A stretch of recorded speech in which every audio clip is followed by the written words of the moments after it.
Here's a short update from October 17th.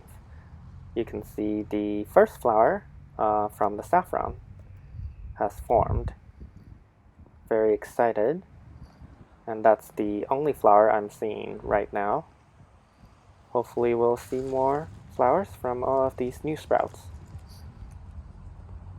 And here's an update of all the orchids. Let's start with the odontocidium. This guy over here doesn't look like it's gonna flower. Lots of roots though. Here's the smaller odontocidium, and you can see the flowers are still looking great. And this new flower spike is also looking great. Here's the phalaenopsis. This one has lots of new growth, as you can see. And this other phalaenopsis is flowering. And the flowers are still looking great. Also, lots of new roots. Over here is the mini oncidium. Lots of flower spikes forming. You can see here's a new one. These ones are finally branching. And these branched ones, you can kind of see the flowers forming now. This is a big flower spike over here.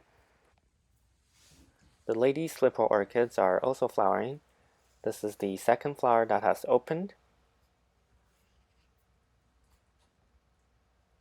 And this is the first flower that has opened. And you can see a third flower is about to open. This sad little lady slipper orchid is probably not going to survive. Here's the mini dendrobium.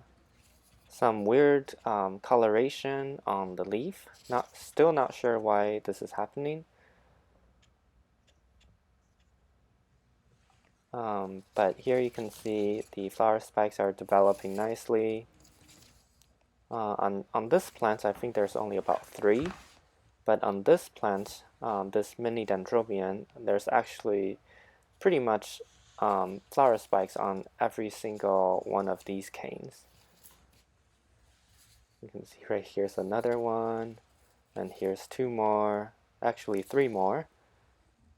And the pitcher plants, new growth is doing really well. You can see this new plants. I think there's 3 total. Yep, 3 of them are looking very healthy. Hopefully the pitchers are gonna develop fully though. I really want to see more of the pitchers.